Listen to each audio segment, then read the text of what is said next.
Yongki, Tuhan sempurnakan kesembuhannya ya Pak. Eh, saya cukup kaget, tapi bersyukur untuk perkembangan yang terjadi. Tuhan akan tetap menopang Bapak dengan anugerah yang sempurna. Jadi Bapak Ibu, kalau saudara semua sudah siap untuk dengarkan firman, mari saya ajak Bapak Ibu untuk buka bersama dengan saya dalam Ibrani pasal yang keempat, Bapak Ibu. Ibrani pasal yang keempat, saya akan baca ayat 14 sampai dengan ayat yang ke-16, Bapak Ibu. Ibrani pasal 4, ayat 14 sampai dengan ayat 16. Judul perikopnya adalah Yesus sebagai imam besar. Alkitab bilang karena kita sekarang mempunyai imam besar, agung, yang telah melintasi semua langit, yaitu Yesus anak Allah. Baiklah kita teguh berpegang pada pengakuan iman kita. Sebab imam besar yang kita punya bukanlah imam besar yang tidak dapat turut merasakan kelemahan-kelemahan kita, sebaliknya sama dengan kita. Ia telah dicobai, hanya tidak berbuat dosa. Sebab itu marilah kita dengan penuh keberanian menghampiri tahta kasih karunia, supaya kita menerima rahmat dan menemukan kasih karunia untuk mendapat pertolongan kita eh, pada waktunya. Jadi saya ajak saudara untuk kembali ke ayat 14. Di ayat 14, penulis kitab Ibrani berupaya untuk menjelaskan fakta tentang Yesus, gitu, bahwa Yesus adalah imam besar agung. Nah, statement imam besar agung di situ menggarisbawahi arti bahwa dia adalah imam besar yang mengatasi seluruh imam besar yang pernah ada. Makanya kalimat yang dipakai dalam kitab Ibrani ayat 14 adalah imam besar agung. Dibanding dengan seluruh uh, fakta keimamatan, jabatan imam, bahkan imam besar, Yesus di atas seluruhnya. Ada pada posisi paling puncak. Itu satu. Dua, penulis kitab Ibrani berupaya bilang bahwa dia satu-satunya yang telah melintasi semua langit, Bapak Ibu. Dengan kata lain, jelas dia punya kuasa, kemampuan, kehebatan. Itu yang Alkitab lagi berupaya untuk bilang. Manusia paling mentok cuman sampai ke bulan, dan sampai hari ini masih dilakukan penelitian terhadap salah satu planet, Mars, dan beberapa planet yang lain tentu saja. Tapi manusia cuma sampai di situ, Bapak Ibu. Tapi Alkitab bilang Yesus Kristus, imam besar yang kita punya ini, imam besar agung, dia telah melintasi semua langit. Alkitab berupaya kasih tahu buat kita bahwa apa yang manusia tidak bisa capai dari seluruh kategori langit yang ada, nah Tuhan telah melintasi. Jadi di ayat 14, Alkitab lagi berupaya untuk beritahukan kepada kita bahwa Yesus Kristus ini posisinya paling tinggi dibanding dengan seluruh bentuk keimamatan yang ada. Tapi yang kedua, dia punya kuasa dan kehebatan, pencapaian, kekuatan, manusia tidak bisa sampai ke situ. Dia telah melintasi semua langit, dia paham betul bagaimana kehidupan, dia paham betul apa yang terjadi dalam semua batasan-batasan yang ada. Itu yang penulis kitab Ibrani berupaya untuk kasih tahu kepada kita. Makanya kemudian kalimat berikutnya dia bilang ini, baiklah kita teguh berpegang pada pengakuan imannya kita. Jadi karena yang kita punya hari ini adalah yang paling hebat, itu kira-kira penulis kitab Ibrani bilang, baiklah kita teguh berpegang kepada eh, pengakuan imannya kita. Kata teguh berpegang di situ bahasa Yunani menggunakan kata krateo. Krateo itu pengertian yang pertama adalah begini Pak, Ibu. eh, memegang erat-erat atau memegang dengan sangat kuat sampai pada akhirnya ketika ada orang berupaya untuk merampasnya, orang itu nggak bisa rampas. Karena kita memegang dengan sangat kuat, sangat erat, sehingga tidak ada potensi untuk orang berhasil merampasnya dari kita. Itu arti dari kata krateo. Berpegang teguh atau krateo, arti yang berikutnya adalah begini, eh, dijaga dengan sangat hati-hati dalam seluruh kesetiaan supaya tidak lepas. Ulangnya, dijaga dengan sangat hati-hati dalam seluruh kesetiaan supaya tidak lepas. Jadi ulang-ulang. Ya tadi itu pegang erat-erat, sangat kuat, sehingga orang tidak punya potensi untuk merampas. Tapi teguh berpegang juga artinya adalah dijaga gitu. Hati-hati dalam seluruh kesetiaan, supaya pada akhirnya itu tuh nggak bisa lepas dari kita. Sudah teguh berpegang. Lalu sekarang teguh berpegang terhadap pengakuan imannya kita.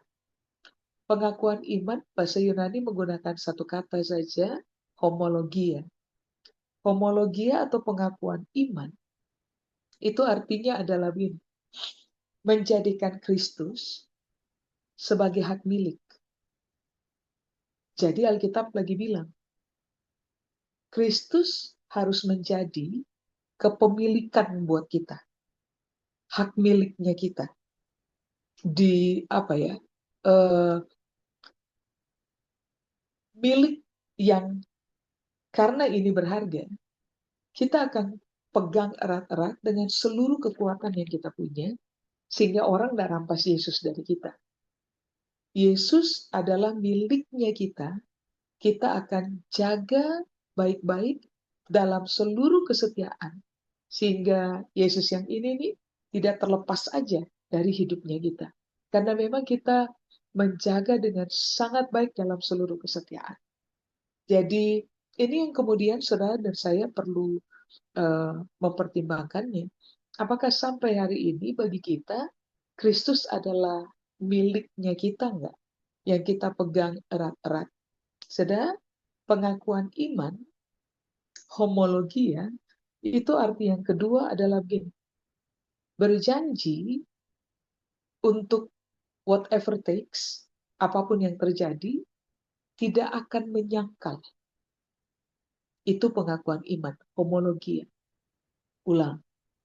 Menjadikan Kristus sebagai milik, tapi yang kedua, apapun yang terjadi, kita berjanji bahwa kita tidak akan menyangkal Kristus, Yesus, anak Allah.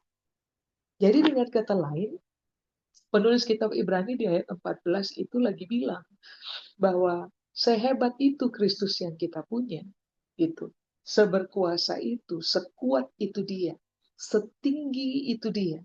Lalu penulis kitab Ibrani bilang, sudah, dia yang ini nih, kamu harus memegangnya erat-erat dengan sangat kuat.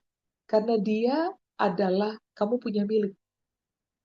Kepemilikan yang pernah kamu punya. Yang sedang kamu punya dalam hidup. Jangan biarkan satu kekuatan atau manusia pun merampas dia dari kita. Karena yang kita punya ini hebat banget Pak Ibu. Kita harus jaga begitu rupa, jangan sampai kelepas.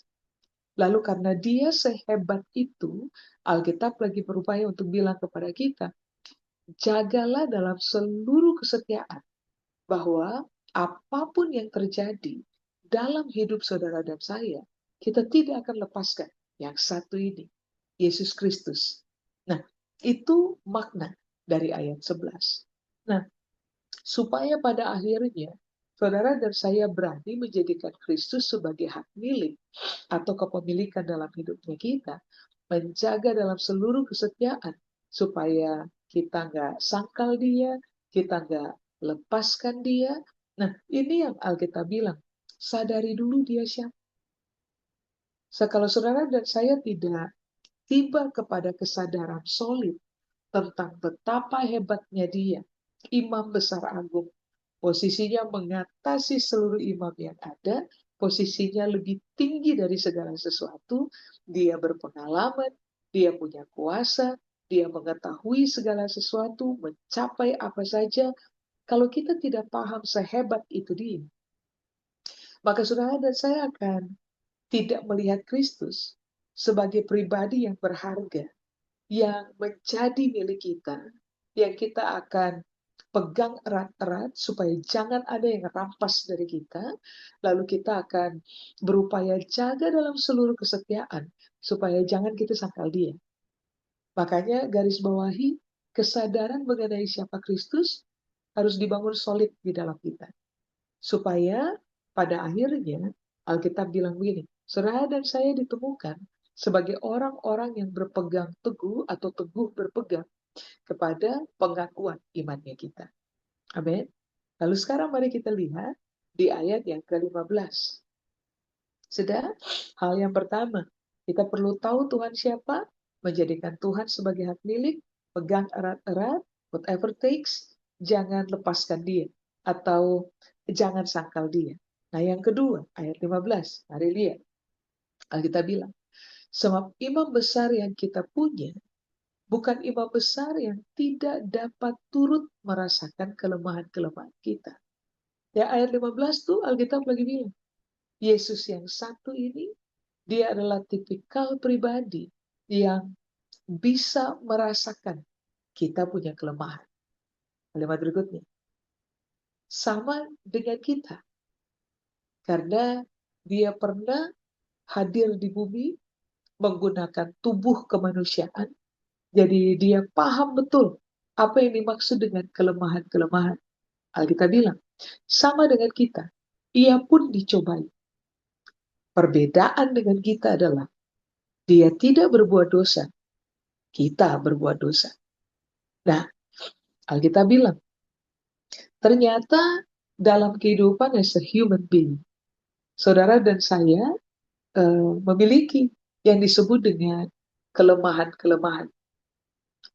Kelemahan-kelemahan ini yang kemudian pada akhirnya membuka peluang untuk pencobaan itu datang.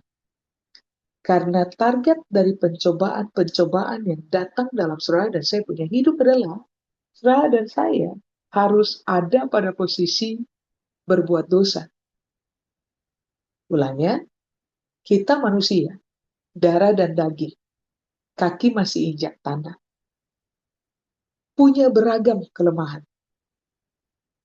Karena fakta ini, maka tadi saya bilang, potensi-potensi dicobai itu akan datang terus-menerus dalam kehidupan kita.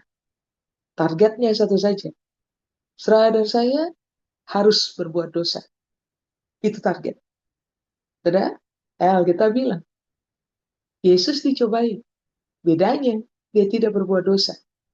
Kenapa ayat 15 ditulis? Dia paham kita punya kelemahan. Supaya saudara dan saya tahu betul apa kemampuan yang dia punya, yang bisa pada akhirnya menolong kita, supaya kalau toh kita punya kelemahan, kita dicobai, saudara dan saya harusnya ditemukan, tidak jatuh dalam dosa, tidak berbuat dosa. Ulang ayat 14. Dia hebat, punya kuasa, punya kemampuan. Ya, tidak ada yang bisa melebihi dia. Penulis bilang, pegang dia baik-baik sebagai hak milik. Erat-erat, sangat kuat. Jangan kasih biar orang rampas dia dari kita. Sudah, berjanjilah apapun yang terjadi, jangan pernah sangkal dia. Sudah, kenapa? Karena dia begini, sehebat itu dia, tapi yang kedua, dia itu bisa merasakan kita punya kelemahan. Kata merasakan, Yunani menggunakan kata simpateo, Bapak Ibu. Dari kata simpateo hari ini kita dapatkan dalam bahasa Indonesia, simpati. Simpateo, merasakan, itu artinya adalah dia memiliki belas kasihan dan didrive oleh rasa iba. Dia memiliki belas kasihan dan didrive oleh rasa iba. Sedang karena dia tahu kita punya kelemahan apa. Lalu Alkitab bilang, dia tahu juga karena kita punya kelemahan. Kita gampang sekali dicobai. Kita berpotensi berbuat dosa. Nah, sekarang mari kita lihat dulu. Apakah yang disebut dengan kata kelemahan? Saya berharap saudara bisa ikuti runtutannya. Kata kelemahan, Yunani menggunakan kata asteneia. Asteneia itu arti yang pertama adalah begini Pak Ibu. Kelemahan dalam cara berpikir. Kelemahan dalam mengolah pikiran. Kelemahan berpikir pada akhirnya bisa membuat saudara dan saya gampang sekali terjebak pada asumsi. Nah, semua kita paham. Asumsi mencelakakan, Pak, Ibu. Makanya kalau tidak paham, orang harus bertanya. Supaya jangan terjebak pada asumsi. Kalau tidak tahu apa-apa, jangan kembangkan asumsi. Karena asumsi mencelakakan. Salah satu dampak dari asumsi atau salah satu dampak dari bentuk kelemahan berpikir adalah satu, saudara dan saya bisa gampang sekali menghakimi orang. Sudah? Dua, kelemahan berpikir di dalam kita berpotensi sangat solid untuk membuat saudara dan saya tidak terlatih berpegang pada nilai, berpegang pada prinsip. Kalau orang memiliki kelemahan berpikir, maka mereka sangat berpotensi ketika pencobaan datang, mereka sangat berpotensi untuk jatuh dalam dosa atau berbuat dosa. Nah, Yesus tahu ini. Sudah kelemahan berpikirnya kita. Ketiadaan konsistensi solid dalam persoalan meyakini atau berpegang kepada nilai atau prinsip. Prinsip-prinsip benar tentu saja, nilai-nilai benar tentu saja. Manusia punya masalah di area ini, Pak Ibu. Kelemahan berpikir juga membuat pada akhirnya saudara dan saya akan selalu bermain pada area subjektivitas, bukan objektivitas. Nah, Yesus tahu itu. Makanya kalau orang terbiasa berpikir subjektif, orang tidak akan berdiri di tengah. Dasarnya tidak akan kuat. Akarnya tidak akan dalam. Kejatuhan demi kejatuhan terbanyak terjadi karena lemahnya cara berpikir atau tidak solidnya kemampuan berpikir di dalam kita. Tidak objektifnya kemampuan berpikir di dalam kita. Nah, Alkitab bilang, Yesus tahu itu. Kelemahan berpikir di dalam kita lah yang akan membuat waktu pencobaan datang. Saudara dan saya gampang sekali berbuat dosa. Sudah, Yesus berbelas kasihan, dia punya empati di area itu terhadap kita. Dia didrive oleh rasa iba karena dia paham betul kita punya kelemahan. Sudah, apakah kelemahan-kelemahan atau asteneia? Pengertian yang kedua adalah penyakit moral, penyakit mental, penyakit fisik. Coba. Orang kalau sakit mental, wah itu dia bisa bikin banyak sekali pelanggaran, Pak Ibu. Orang kalau sakit dalam persoalan moralitas, maka orang akan bisa banyak sekali bikin pelanggaran. Sedang sakit fisik juga. Contohnya, ketika orang menderita sakit fisik, salah satu pencobaan yang datang adalah questioning God. Mempertanyakan Tuhan. Marah kepada Tuhan. Kecewa kepada Tuhan. Itu bentuk-bentuk pencobaan dalam isi berpikir. Yang kemudian kalau begini, kalau kelemahan ini tidak diatasi, maka waktu orang sakit fisik, orang akan gampang sekali untuk jatuh dalam dosa, berbuat dosa dengan cara begini, meninggalkan Tuhan, meleset dari tujuan, meleset dari sasaran. Makanya Alkitab bilang, dia tahu kita lemah berpikir. Dia tahu kita banyak sekali yang punya sakit moral, yang punya sakit mental, yang juga terjebak kepada sakit secara fisik. Dia tahu ini berpotensi untuk membuat kita jatuh dalam dosa, dicobai dan jatuh dalam dosa. Makanya Alkitab bilang ini, dia bersimpati kepada kita, berbelas kasihan kepada kita, dia didrive oleh rasa iba kepada kita. Karena begini, kalau orang udah jatuh dalam dosa, orang tidak bisa memerdekakan dirinya sendiri. Nah, dia paham dan dia tahu supaya pada akhirnya begini, dia bisa tolong kita supaya kita jangan jatuh ke dalam dosa. Area-area ini nih. Kelemahan-kelemahan atau astenia itu arti yang berikutnya adalah begini Pak, Ibu. Kosong dalam jiwa. Bapak Ibu tahu kan, Alkitab menulis, di dalam tertawa ada pilu dalam jiwa. Di dalam tertawa, orang bisa tampaknya bahagia di depan. Gitu. Ketika kita ketemu dengan orang tertentu, lalu mereka ceria, mereka tertawa, pahamilah Pak, Ibu, belum tentu mereka bahagia di dalam.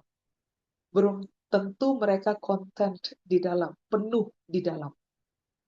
Nah, karena begini, banyak orang bisa tertawa, bisa tampak ceria, tetapi mereka kosong di dalam, tidak penuh di dalam, tidak puas dengan hidup, bermasalah dalam kehidupan, apalagi masalah dalam moral, masalah dalam mental. Jadi Alkitab bilang gini, Tuhan paham betul kekosongan dalam jiwa orang, sakit dalam jiwanya orang, emptiness, kekosongan dalam jiwa. Saya tentu paham bahwa ketika orang kosong dalam jiwa, yang terjadi biasanya adalah gini, tinggal tunggu waktu. Dia akan melakukan beragam pelanggaran. Dan Tuhan tahu itu.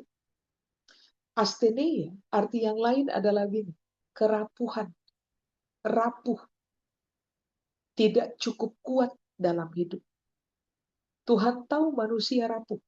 Tuhan tahu betul saudara dan saya rapuh atau apa, fragile, nggak punya kekuatan untuk menjalani hidup, menatap kehidupan, pikul apa saja, berhadapan dengan apa saja. Tuhan tahu bahwa bukan sekedar jiwa kosong, dia pun tahu kita makhluk yang rapuh. Itu arti dari kata kelemahan. Apakah kelemahan atau astenia? Kelemahan atau astenia itu artinya begini Pak, Ibu. Kurangnya kapasitas untuk memahami sesuatu. Makanya coba saudara lihat.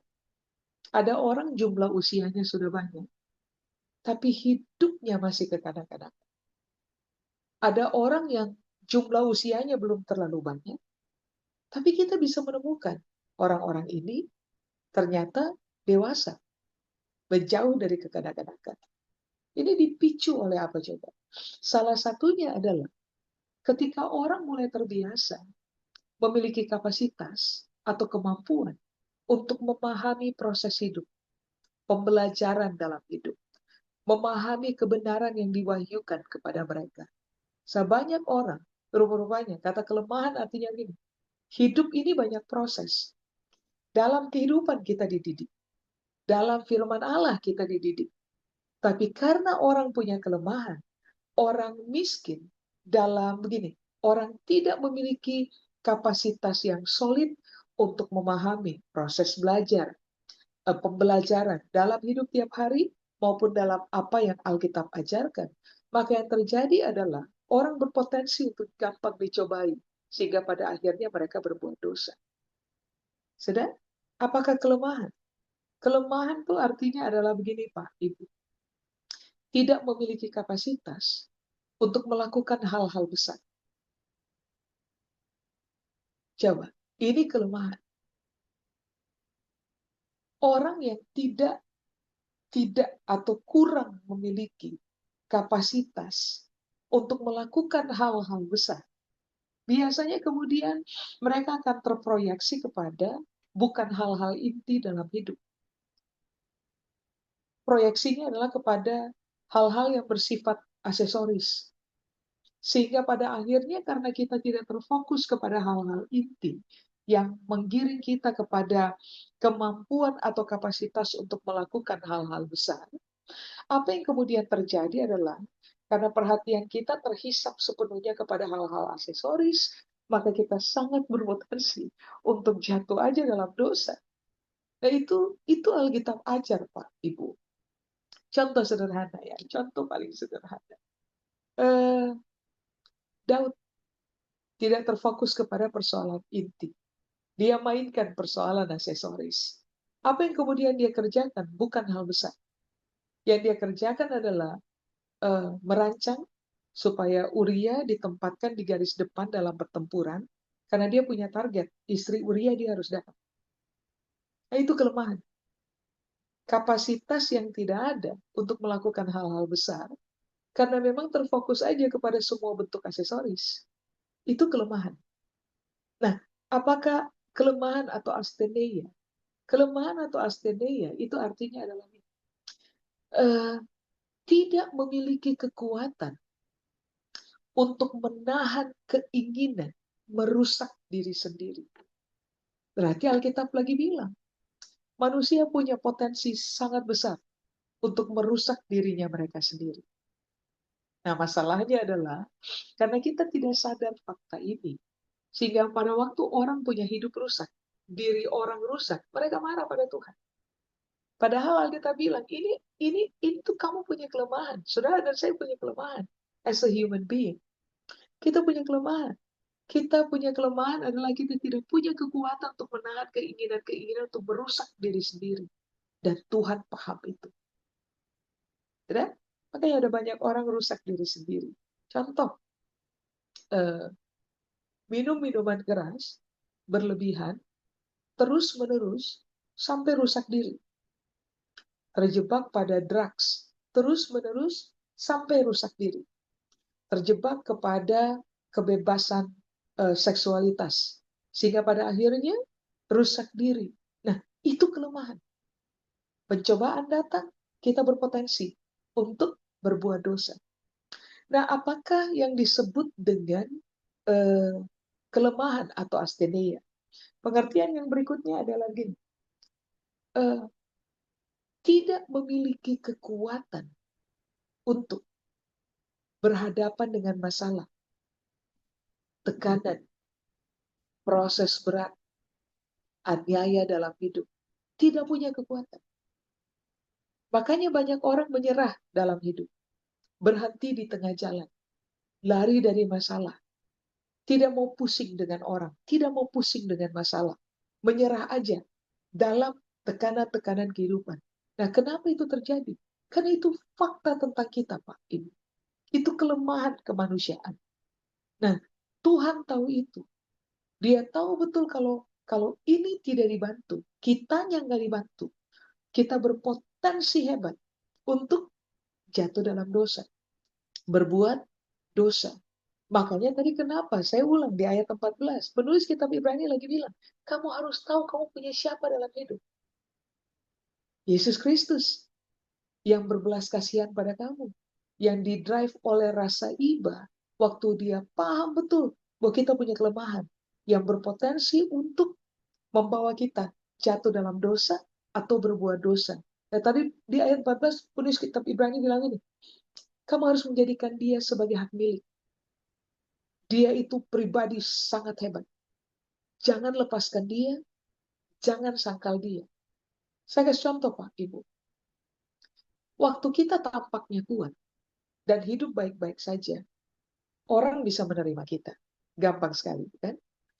Orang bisa terima kita, orang paham kita, orang bergaul dengan kita. Tapi pada waktu kemudian orang menemukan bahwa kita punya kelemahan-kelemahan yang kemudian terekspos. Apa yang kemudian terjadi adalah orang salah mengerti kita, orang tolak kita, orang hakimi kita. Nah, itu yang terjadi. Sedangkan Alkitab bilang beda dengan Yesus. Yang bilang sama kita, Saya ini hebat. Sudah? Saya punya kekuatan, kekuasaan, melampaui siapa saja. Saya punya belas kasihan dan didrive oleh rasa iba terhadap kamu. Orang kalau didrive oleh rasa iba dan belas kasihan, tidak mungkin akan hakimi kita, Pak Ibu.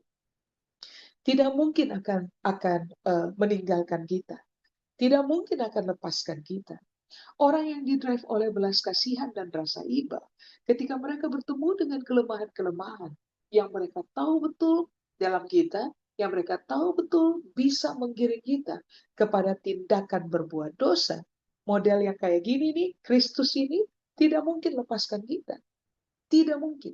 Tidak mungkin hakimi kita dalam seluruh kelemahan kita. Karena dia punya belas kasihan atau didrive oleh rasa iba. Sebaliknya ini yang dia putuskan untuk kerjakan, Pak, Ibu. Coba. Ini yang dia putuskan untuk kerjakan. Di ayat 16. Dia bilang ini kepada saudara dan saya. Ya sudah, karena Yesus adalah miliknya kita. Sudah, penguasa seluruh kerajaan di atas seluruh kerajaan yang ada. Pribadi yang berkekuatan sangat hebat. Pribadi yang sangat luar biasa. Di miliknya kita.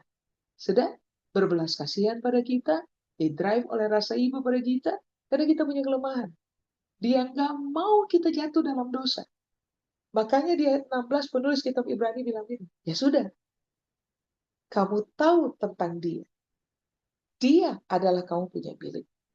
Dia adalah pribadi berharga yang kamu akan pegang erat-erat, tidak mungkin kamu lepaskan, kamu tidak akan menjaga dalam kesetiaan janji kamu bahwa kamu tidak akan pernah menyangkal dia dalam hidup.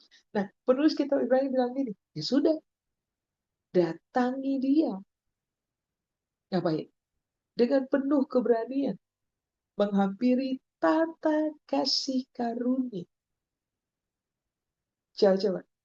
Karena dosa merusak hidupnya kita, Pak, Ibu. Tuhan tahu kita punya kelemahan. Sudah? Coba, sebelum saya bahas ayat 16, apakah dosa? Dosa Yunani menggunakan kata hamartia. Dosa atau hamartia, itu artinya begini Pak, Ibu.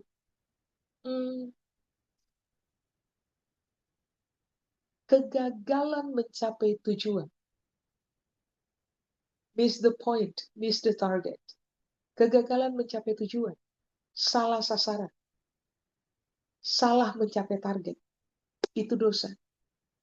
Kelemahan kita bikin kita tidak mencapai tujuan, meleset dari target. Gagal aja untuk membidik dan tepat sasaran. Sudah? Kelemahan-kelemahan kita berpotensi bikin kita berbuat dosa. Hamartia artinya bikin kita menjadi orang-orang yang terbiasa melakukan tindakan melawan Tuhan. Sudah? Dosa sama dengan adalah begini. Sebuah keadaan di mana kita menyimpang dari jalan kebenaran. Kita menyimpang dari jalan kehormatan. Jadi Alkitab lagi bilang, kelemahan kita bikin kita gagal capai tujuan. Meleset target, meleset dari sasaran. Kelemahan kita bikin kita jadi perlawanan. Orang yang suka melawan, pemberontak.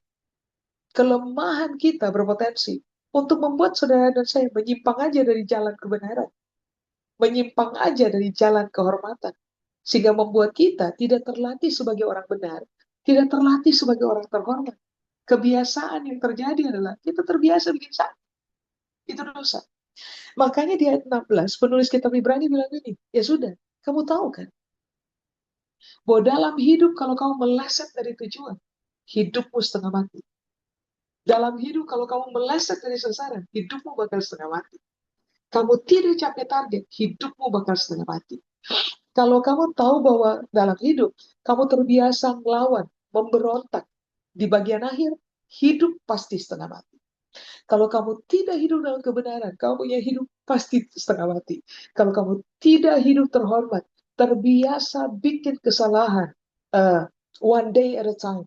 Maka yang terjadi adalah hidupmu akan setengah mati. Pertanyaannya, mau hidup setengah mati kan? Karena kita tahu kita punya kelemahan, Pak, Ibu. Nah, penulis kitab Ibrani bilang ini, sudah. Kalau tidak mau berbuat dosa, akibat kelemahan-kelemahan yang kita punya, dan pencobaan-pencobaan yang datang dalam hidupnya kita, ini yang penulis kitab Ibrani bilang, sudah. Penuhlah keberanian menghampiri tahta kasih karunia, Pak Ibu. Saudara masih ingat peristiwa Esther? Waktu Haman merancang untuk membinasakan seluruh orang Yahudi dalam satu kerajaan. Eh, Siapa dia punya nama? Eh, Mordekai, pamannya Esther. Ngomong begini sama Esther, kamu jangan pikir kamu tidak akan binasa juga hanya gara-gara kamu tinggal di istana.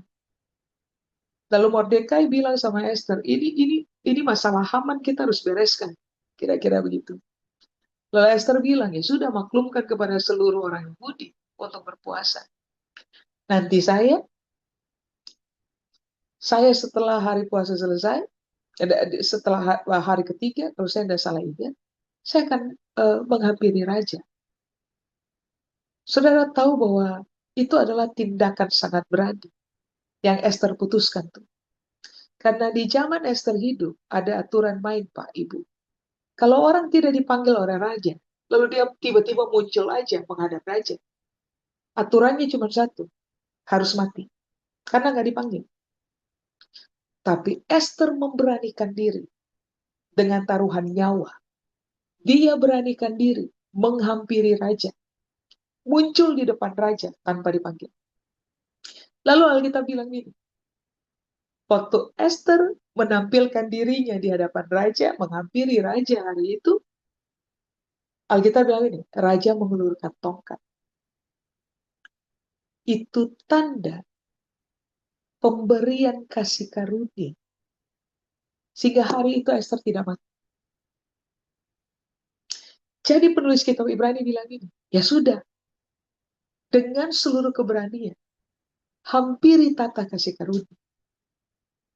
Saudara dan saya harus putuskan untuk berani aja. Kalau kita sadar kita punya siapa, kita sadar apa yang ada pada kita, kelemahan. Kita sadar potensi hebat yang akan terjadi pada kita, yaitu berbuat dosa, dicobai lalu berbuat dosa. Maka ambillah sebuah tindakan berani. Hampiri tahta kasih karunia. Apakah kasih karunia? Bahasa Yunani menggunakan kata karis. Karis itu artinya adalah gini. Hampiri tahta di mana Tuhan ada. Tuhan yang akan karis atau kasih karunia adalah ini. Pengaruh ilahi dalam cara berpikir kita. Sehingga membuat kita pada akhirnya bisa melakukan perbuatan-perbuatan benar dalam kehidupan. Itu karis. Kasih karunia adalah pengaruh ilahi dalam cara kita berpikir. Sehingga pada akhirnya, saudara dan saya berpotensi untuk mengerjakan hal-hal benar dalam hidupnya kita. Lihat, ada paradoks di sini. Kita lemah. Kalau dicobai, pasti berbuat dosa. Penulis kitab Ibrani bilang, beranilah, hampiri tahta kasih karunia. Hampiri Tuhan, yang adalah hak miliknya kita tuh. Yang kita tidak mungkin akan lepaskan dia. Kita tidak mungkin akan sangkal dia. Hampiri dia. Dia punya kasih karunia-Nya. Minta sama dia. Tuhan, lepaskan pengaruh ilahi dalam cara saya berpikir. Supaya pada akhirnya, dalam seluruh kelemahan yang saya punya, pikiran saya sehat. Pikiran saya kuat. Karena dipengaruhi oleh pengaruh ilahi. Tidak punya pikiran yang lemah. Bapak Ibu tahu kan? Medan pertempuran terbesar sepanjang zaman dalam hidupnya manusia ada pada pikirannya. Lemah berpikir jatuh. Kuat berpikir tetap berdiri. Nah ini yang Alkitab bilang. Kamu perlu kasih karunia. Hampiri Tuhan. Kalau kita tahu betul kelemahan-kelemahan dalam hidupnya kita, Ini yang penulis kitab Ibrani bilang, ya sudah, hampiri Tuhan dengan berani. Datangi Tuhan dan bilang, Tuhan, pengaruhi saya dengan pengaruh ilahi dalam cara saya berpikir. Supaya pada akhirnya, apa yang kemudian termanifestasi keluar dalam tindakan-tindakan saya adalah seluruh yang berkaitan dengan kebenaran. Sudah? Pengaruh ilahi menolong saudara dan saya handling kelemahan dalam kita. Sehingga kita nggak berbuat dosa, Pak Ibu. Sebaliknya, kita akan berbuat apa yang benar. Makanya Alkitab bilang, beranilah hampiri Tuhan. Kalau kamu tahu kamu masih punya banyak sekali kelemahan, beranilah hampiri Tuhan. Minta dia pengaruhi kita di dalam isi berpikirnya kita. Apakah kasih karunia atau karis? Kasih karunia atau karis itu artinya adalah gini. Pemberian Tuhan yang kalau dia kasih kepada kita dan kalau kita terima, itu akan memberi pemberian Tuhan yang kalau kita terima, itu akan memberikan manfaat kepada kita, keuntungan kepada kita, berkat kepada kita, karunia kepada kita, kemerdekaan kepada kita, keberhasilan kepada kita. Bayangkan. Makanya tadi saya bilang, saudara dan saya di ayat 14, kita harus tahu siapa Yesus. Kita harus tahu apa yang ada di kita punya tangan hari ini. Apa miliknya kita. Jangan disia-siakan miliknya kita, Pak, Ibu. Dia, Yesus Kristus, yang adalah miliknya kita, jangan disia-siakan, jangan dilepaskan, jangan dibuang, jangan disangkal. Dia yang hebat ini berkemampuan untuk memberikan pemberian-pemberian yang kalau kita terima, pemberian-pemberian dari dia atau kasih karunia dari dia akan memberikan kepada kita manfaat, keuntungan, berkat, karunia, kemerdekaan, keberhasilan dalam hidupnya kita. Handling kelemahan-kelemahan yang ada supaya kita jangan berbuat dosa. Bayangkan. Sudah hampiri tahta kasih karunia. Supaya kita menerima kasih karunia dan rahmat. Kata rahmat di situ Yunani menggunakan kata eleos. Rahmat atau eleos artinya adalah begini, belas kasihan aktif dari Tuhan. Dia punya belas kasihan atau rasa iba, Pak, Ibu, bukan belas kasihan atau rasa iba pasif. Eleos artinya belas kasihan atau rasa iba yang aktif. Saudara masih ingat? Baca kitab Injil, saudara akan menemukan fakta.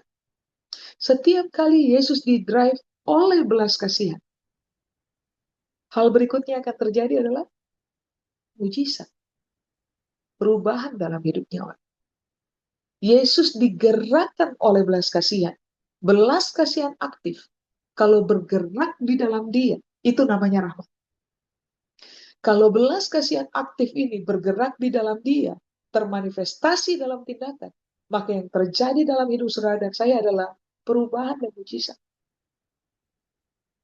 Makanya coba lihat, waktu saudara dan saya alami kelemahan, lemah berpikir, sakit mental, sakit moral, sakit secara fisik, dan seluruh bentuk kelemahan yang ada.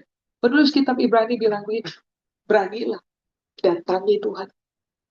Minta dia kasih karunia. Hampiri dia punya tahta kasih karunia. Supaya kita terima kasih karunia. Tapi yang kedua, kita terima rahmat. Belas kasihan aktif. Yang menolong kita untuk berubah. Yang menolong kita untuk sembuh. Yang menolong kita untuk mengalami mujizat dalam kehidupan kita. Perubahan. Mujizat terbesar yang bisa terjadi dalam hidupnya manusia. Bukan sekedar mata melihat, tuli mendengar, lumpuh berjalan.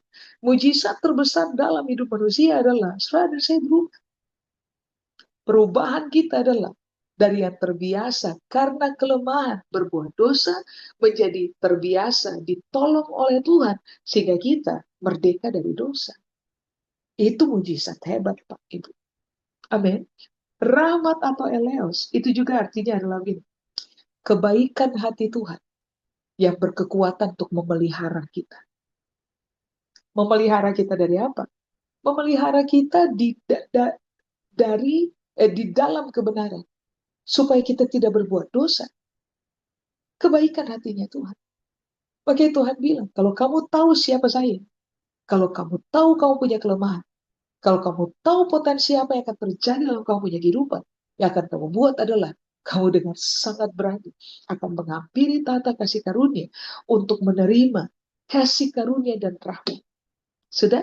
Kalau kasih karunia dan rahmat bekerja di dalam kita, Pak, Ibu.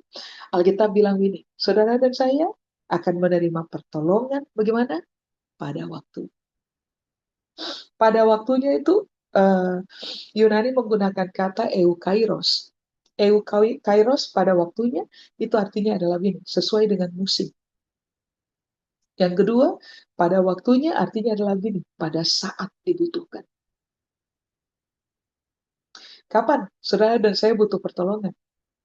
Pada saat kita butuh pertolongan, kasih karunia dan rahmat akan bekerja.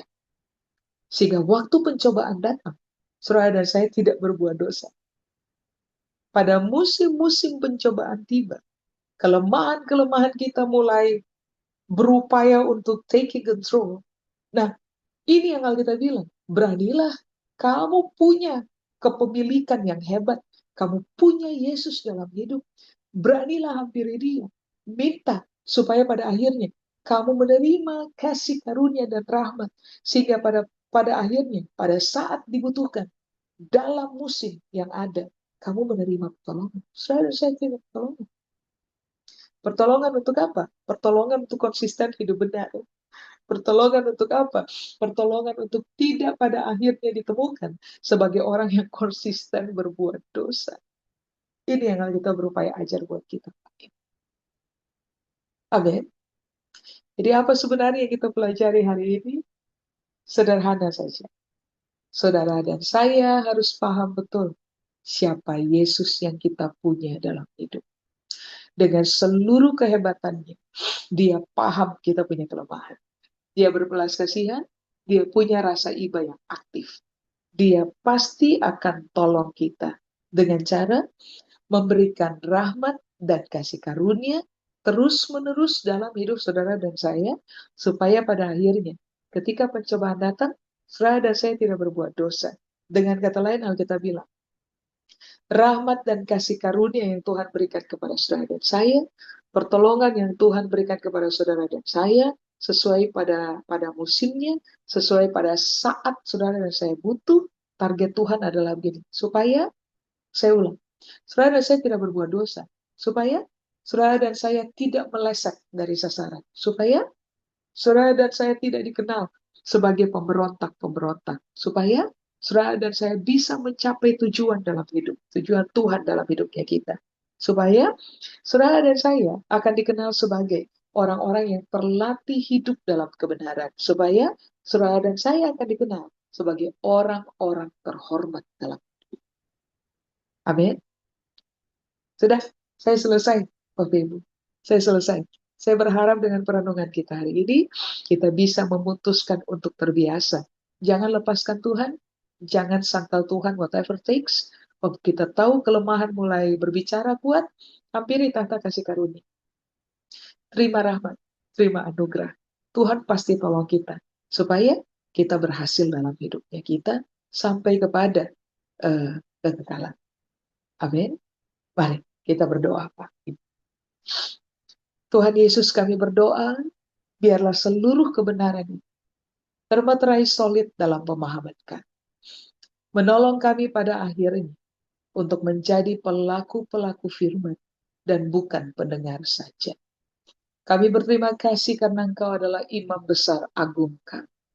Kami berterima kasih karena Engkau memahami betul kelemahan-kelemahan dalam hidup kami. Kami berterima kasih karena Engkau mempersiapkan hal hebat untuk menjaga kami, supaya kami tidak berbuat dosa. Kami tidak akan melepaskan Engkau. Kami akan menggunakan hal hebat, fasilitas yang Tuhan siapkan kepada kami, supaya kami tertolong berkali-kali, tepat waktu, pada beragam musim dalam hidup kami. Supaya pada akhirnya kami ditemukan, mencapai tujuan Tuhan, terlatih sebagai orang benar, tidak terbiasa melakukan perlawanan atau pemberontakan kepada Tuhan, terlatih, teruji sebagai orang terhormat one day at a time. Waktu kami memilih untuk taat kepada Kristus, Tuhan memberkati kami. Kepada Tuhan seluruh kemuliaan, di dalam nama Yesus kami berdoa. Amin. Tuhan berkati, Pak, Ibu, saya kembalikan. Terima kasih Pastor Onal atas firman Tuhannya yang luar biasa dan sangat memberkati kami pada malam hari ini yang hadir. Biar kami semakin pengenalan firman Tuhan, kebenarannya semakin dibukakan, semakin dekat dengan Tuhan. Terima kasih Pastor Onal. Saudara, sebelum kita mengakhiri ibadah kita malam hari ini, kita mau berdoa bersama-sama. Saya minta tolong Pastor Onal untuk berdoa penutup dan berkat, serta mohon tolong doakan pastor kami, Pastor Ya, Yosua Yongki, untuk pemulihannya pasca operasi jantung. Saya persilakan. baik. Terima Mari kasih. Bapak Ibu kita berdoa bersama. Tuhan Yesus, kami butuh Tuhan dalam hidup kami. Supaya pada akhirnya kami menjadi orang-orang yang mencapai potensi maksimal Tuhan di dalam kami. Dalam pekerjaan kami, dalam perenungan-perenungan kami, dalam hidup kami tiap-tiap hari, dalam usaha yang kami kelola, dalam keluarga kami, sampai kepada masa depan kami. Kami mau meraih semua hal terbaik yang sudah Tuhan rancang dalam hidup kami. Kami mau menjadi orang-orang yang mencapai potensi tertinggi yang Tuhan tempatkan dalam hidup kami. Tolonglah kami dalam setiap waktu, dalam setiap musim, pada setiap hari. Supaya pada akhirnya kami bisa menjadi seperti yang sudah Tuhan rancang buat kehidupan kami. Kami hari ini juga bersepakat membawa Pak Yongki ke dalam tangan Tuhan. Kami tahu Engkau berkuasa menyembuhkan. Oleh bilur-bilur Kristus, kami berdoa hari ini, Pak Yongki sembuh, topang Pak Yongki, urapi Pak Yongki, rahmati Pak Yongki, dengan kesembuhan sempurna yang datang dari Tuhan. Tuhan, turun tangan, topang jantungnya Pak Yongki, supaya pada akhirnya jantung ini bisa berfungsi normal, tetap kuat, karena ditopang oleh kekuatan dari Tuhan. Tuhan memberikan kepada Pak Yongki kemampuan untuk hidup dan terus-menerus mengabdi kepada Tuhan, mengerjakan kehendak Tuhan, sampai pada akhirnya Pak Yongki akan dikenal sebagai orang laki-laki yang finishing well. Karena selama proses kehidupan, Pak Yongki telah ditolong oleh Tuhan untuk mencapai hal-hal yang merupakan kehendak Tuhan dalam hidupnya Pak Yongki. Tuhan topang Pak Yongki sekeluarga dengan kekuatan dari Tuhan, supaya keteladanan dalam kehidupan Pak Yongki sekeluarga bisa menjadi berkat bagi banyak orang, lebih banyak orang, dan kepada jemaat yang ada. Kami mau berpisah, Tuhan, pada pertemuan kami. Di atas semuanya kami meminta, kiranya langit di atas kepala kami terbuka. Lalu Tuhan memerintahkan berkat Tuhan turun dan menetap di atas kepala kami. Sehingga waktu kami berdiri, kami duduk, kami melakukan seluruh aktivitas tiap-tiap hari kami. Bahkan waktu kami terlelap tidur di malam hari, berkat Tuhan tidak meninggalkan kami. Berkat Tuhan tetap ada di atas kepalanya kami. Kami akan tetap dikenal sebagai orang yang diberkati oleh Tuhan. Keluarga kami diberkati oleh Tuhan. Studi kami diberkati oleh Tuhan. Pekerjaan kami, usaha yang kami kelola, diberkati oleh Tuhan. Keturunan kami sampai keturunan ke-7, bahkan keturunan ke-8, diberkati oleh Tuhan. Keluarga kami diberkati oleh Tuhan.